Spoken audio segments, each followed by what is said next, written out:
For the sub 20-minute recovery window, things change dramatically, right? We need replication, we need live access to data. The moment you say, I've got to restore, you're probably not going to meet a 20-minute window. Okay, if I have to move data, I can't meet a 20-minute window. This should be less than 5% of your server population or virtual machine population. In most environments that we engage with, if they have 100 servers, physical or virtual, 5 of them would fall into this category. Right? There are exceptions, but in most cases, that's where we see it. So this is not something we have to use everywhere. In this first design, this is running in probably more than 24 data centers that we've worked with now.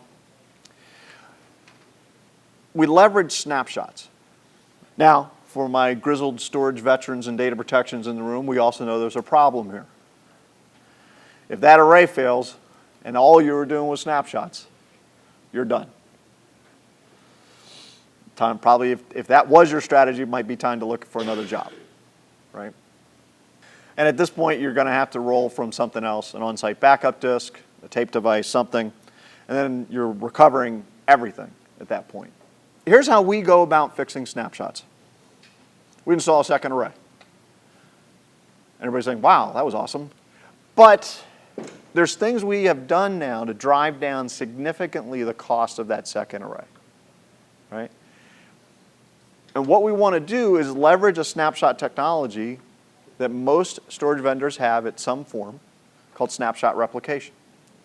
And so what we're going to do is replicate data as it changes in some controlled fashion to the secondary device. Now, one of the first reasons why this becomes immediately affordable is we're only talking about 5% of your servers.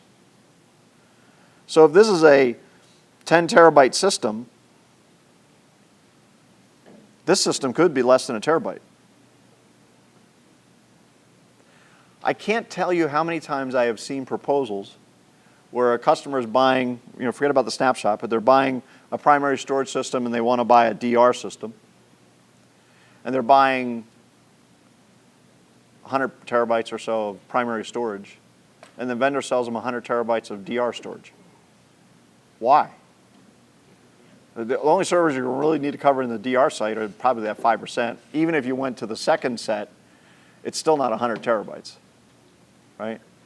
In many cases, at least half of the designs we've been involved with, we've been able to cost justify the entire second system by reducing the size of the DR system.